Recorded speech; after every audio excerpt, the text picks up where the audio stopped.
Bonjour à tous.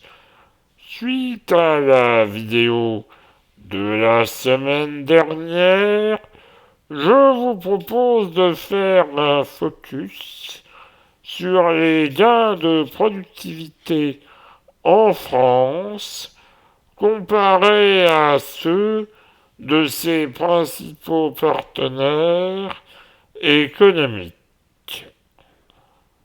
Alors, dans le premier graphique, nous allons voir la productivité horaire, c'est-à-dire le PIB rapporté au nombre d'heures travaillées.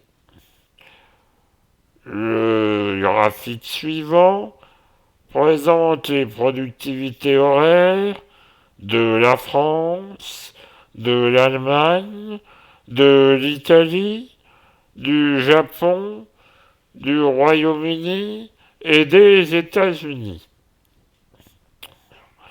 Alors on voit effectivement que la France, de 1988 à 2008, la France qui a la courbe bleue, avait la productivité horaire la plus élevée, puisque la courbe était légèrement au-dessus des autres.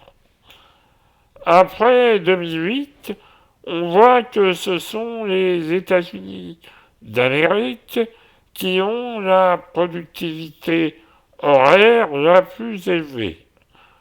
Cela vient en partie de la crise financière de 2008 qui a réduit les gains de productivité.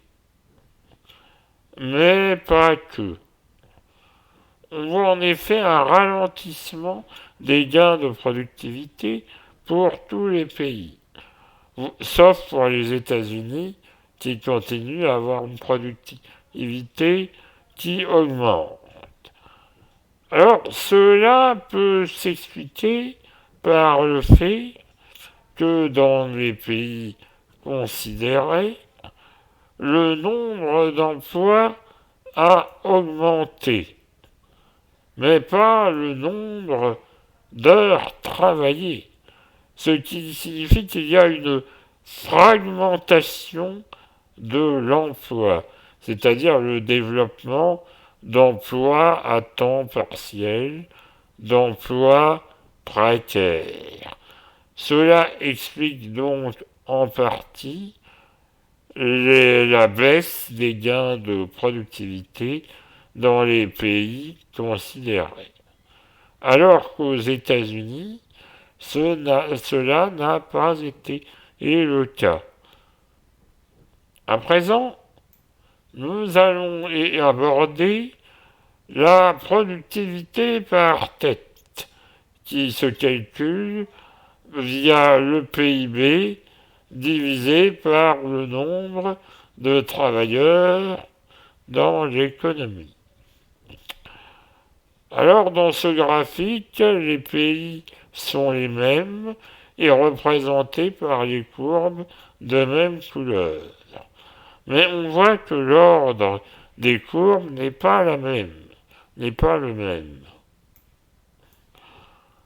En effet, on constate que pendant une bonne partie de la période, c'est l'Italie qui a eu la productivité par tête la plus élevée, légèrement au-dessus des autres. L'Italie, c'est la courbe grise, pour information. Alors, comment cela peut-il s'expliquer? Eh bien, cela peut s'expliquer, je pense, par le fait qu'en Italie, l'économie souterraine a un rôle important, c'est-à-dire que beaucoup de travailleurs ne sont pas forcément en déclaré, donc ne sont pas comptabilisés dans la productivité par tête. On constate qu'au début du XXIe siècle, la productivité par tête en Italie s'est mise à stagner, voire même à diminuer.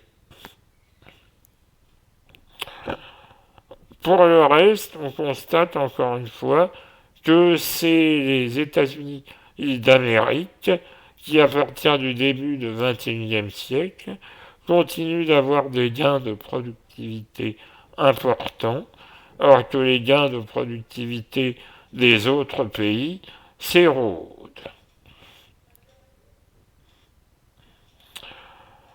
Donc les explications sont les mêmes que pour le graphique au-dessus. De manière générale, les mesures de productivité horaire ou productivité par tête ne sont pas des mesures très précises, étant donné qu'elles ne prennent pas forcément en compte les heures supplémentaires ou les emplois à temps partiel. Mais de manière générale, cela donne quand même une bonne idée des évolutions de gains de productivité. Voilà, je vous remercie d'avoir écouté cette vidéo. Je vous invite à la liker, à la partager, à la commenter et à vous abonner à la chaîne. Merci, au revoir.